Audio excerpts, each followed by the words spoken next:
the high priest at the temple in Shiloh, where the Ark of the Covenant was kept. Samuel's mother Hannah had promised God that her son would serve him all his life and learn how to be a priest one day.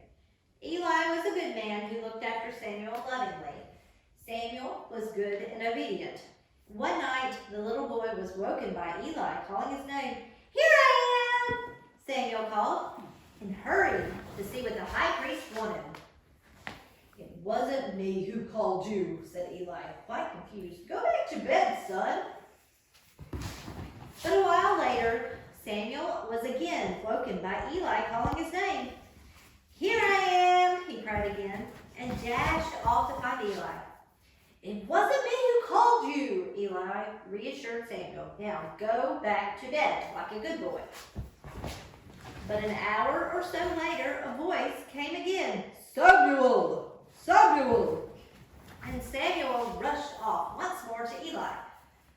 "Samuel," the old high priest said quietly, "I think it must be God who is calling you, and I think you're going to hear him again. The next time it happens, don't come and find me. Instead, call out, 'Speak, Lord, your servant is listening.'" Samuel went back and lay down in his bed in the darkness. And sure enough, the voice came again. "Samuel! Samuel!" "Speak, Lord, your servant is listening." Samuel replied just as Eli had told him, and God spoke to Samuel. Hey, We Kirk friends. I hope you enjoyed our music. That was from Youth Sunday a few years ago. And I know we enjoyed when our youth friends would come and sing with us at church. So I thought it might be good to have them sing with us virtually. I really, really like this story.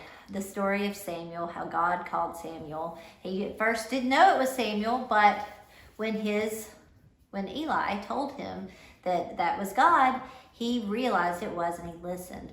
Well, sometimes it takes someone else telling us that God is speaking to us. But God calls us in so many different ways.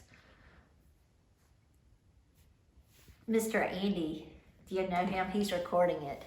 He's trying to make me laugh. God calls us today in many different ways too. It probably won't be by God saying our names. I don't think I'll ever hear Heather, Heather, or I don't think Mary will hear Mary, Mary. But it could happen. It's God. But God calls us today in ways like God calls us when we see someone who's sad, right? And we go help them. God calls us when we feel like, oh, this is the job I want to do in life. This is what I'm going to be when I grow up. God calls us to listen to our parents. Okay, right? Every day in many different ways, God calls us. We just have to listen and realize it's God talking to us, right? Okay, so that's what I want you to do this week, We Kirk friends. Listen for God talking to you because he will. All right? Have a good week, We Kirk friends.